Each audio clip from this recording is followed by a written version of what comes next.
Florent Pagny, Zazie, Mika et Pascal Obispo sur le tournage de la saison 7 de The Voice, le 13 novembre 2017, bureau 233 Franck Castel. Pascal Obispo succède à M. Pokora et rejoint Zazie, Mika et Florent Pagny dans le fauteuil de coach de The Voice. Le tournage des auditions à l'aveugle de la saison 7 a débuté ce lundi soir. Pascal Obispo a fait ses premiers pas dans le rôle de coach. Son principal critère pour se décider à se retourner l'émotion. Comment s'appelle la personne à côté de moi? Pascal Obispo vient à peine de s'installer dans nouveau fauteuil de coach de The Voice qu'il chambre déjà Mika dans un éclat de rire. Il est le chien dans un jeu de quilles, prophétisé quelques minutes plus tôt. En coulisses, Mathieu Grelier, le directeur des programmes d'ITV Studio France qui produit le télécrochet de TF1.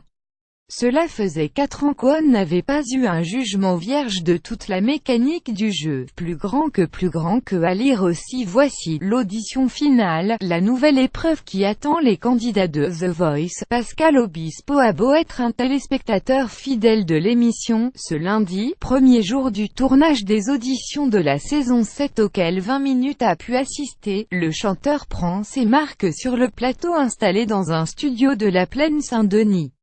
Alors que techniciens et musiciens et autres membres du staff s'affairent sur la scène dans des allées et venues bien rodées, il semble un peu désorienté. Faut que j'aille par là, dites-moi, je crois que je ne vais pas appuyer, ne rien dire. Heureusement, Zazie et Florent Pagny, pour qui il a composé Plusieurs et qu'il connaît donc bien, est là pour lui le chemin et le mettre en confiance. La première collégiale interprétée par les 4 coachs en ouverture de cette nouvelle édition est d'ailleurs l'une de ses créations chantées. C'est symbolique, cela fait 20 ans pile qu'il a écrit ce morceau pour Pagny, note Mathieu Grelier. Il n'empêche, le quatuor doit faire une deuxième prise, la première ayant été ponctuée de petites imperfections. Une fois la séquence dans la boîte, Pascal Obispo ne manque pas de remercier le public pour indulgence. Modeste, face à l'indéboulonnable Nikos Aliagas, le nouveau coach se confie, en plaisantant, je stresse. Les concerts, c'est pas la même chose, on arrive face au public, c'est facile. Là, je crois que je ne vais pas appuyer sur le buzzer, ne rien dire. Un petit peu avant 21h, il doit pourtant entrer dans le vif du sujet. La première candidate des auditions à l'aveugle arrive et Pascal Obispo se fait mentir illico. Il est le premier à retourner fauteuil. Je n'ai pas pu m'empêcher de taper, commande-t-il ensuite, avant de se reprendre, de buzzer.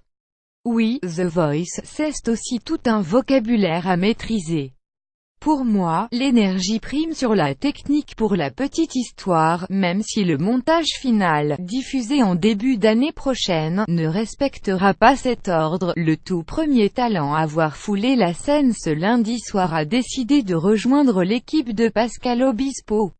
Au cours de la soirée, le coach, qui succède à M. Pokora, s'est trouvé les mots pour convaincre plusieurs autres candidats, aux styles bien différents les uns des autres, de faire partie de sa team. Parmi les 140 candidats en lice cette année, il ne peut en convier que 18 dans équipe lors de ses auditions à l'aveugle. Son principal critère de choix l'émotion. Pour moi, l'énergie prime sur la technique, lance-t-il à celle qui a tenté sa chance sur une reprise des Clash. Jay était troublé dès les premières notes. Jay entendu le chœur pendant toute la « je m'en fous de savoir s'il y avait des notes à côté », glisse-t-il à une autre qui a offert une version sensible de la des vieux amants. Ou encore, devant un artiste venu de Nouvelle-Calédonie pour présenter un morceau traditionnel, il s'emballe, quand j'entends quelque chose de pur et de beau, il est ni grec à pas à analyser. Il y en a un qui a des cheveux et l'autre un peu moins, alors que les candidats se succèdent. Pascal Obispo semble de plus en plus à l'aise. Il s'intéresse au parcours de ce qui s'est présenté face à lui et multiplie les questions. Vous faites de là depuis combien de temps des concerts seuls? Peu à peu, il chope la petite des autres coachs, mélange de remarques constructives, de critiques bienveillantes et d'éloges appuyés pour espérer faire mouche et ne pas laisser passer un talent chez un autre coach. Parfois, il tente l'autodérision. Vous avez le choix entre Florent Pagny ou moi. Il y en a un qui a des cheveux et l'autre, un peu moins. Là où il a des efforts à faire, c'est dans la maîtrise de ce petit tic qui le pousse à porter sa main à sa bouche, ce qui l'amène à tapoter dans micro.